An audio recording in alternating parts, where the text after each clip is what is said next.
Looking to quickly find answers to business questions based on trusted data? Just Ask enables you to search your data using terms you're familiar with and get instant answers in the form of charts or tables. When Just Ask is enabled for your system, you can access it from the toolbar on any page. From here, you can review sample questions based on popular models that administrators have indexed for use in Just Ask. If you're not sure where to start, you can use these as a starting point for your search, or you can ask your own questions in the search bar. By default, Just Ask looks for answers in all indexed models. You have the option to restrict the results by choosing one or more models from the list.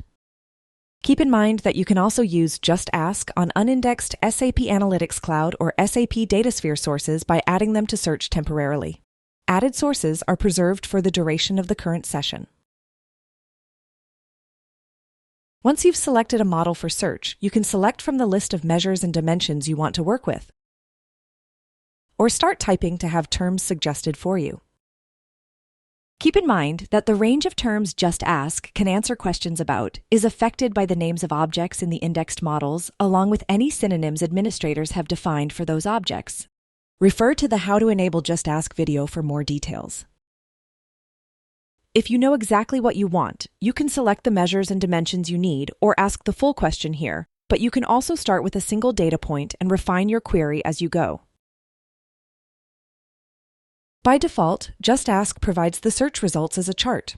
To change the contents of the chart, you can add more search terms, like breaking down the measure by a dimension, or adding a filter.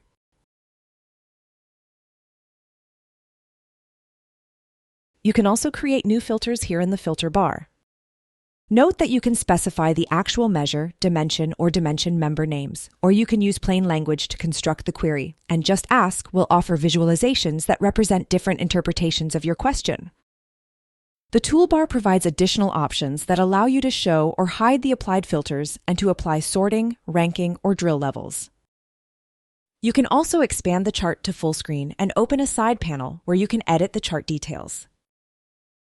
The More Actions menu provides options to copy the chart to the clipboard to paste into a story, undo or redo any changes you make to the visualization, view the data in Data Analyzer for further analysis, or export the data to CSV. You can also choose to view the results in table format. Next to your chart or table, you'll find suggestions for related queries. If you have administrative rights to Just Ask, you can also save your current query as a sample question. If you want more guidance on how to construct prompts to make the most of the AI capabilities in Just Ask, a guide is available. When you've finished your search, you can exit Just Ask, and your data will be preserved until you end your session. A simplified Just Ask widget is also available on the home screen. For more information about using Just Ask, check out the links in the description and try it for yourself today.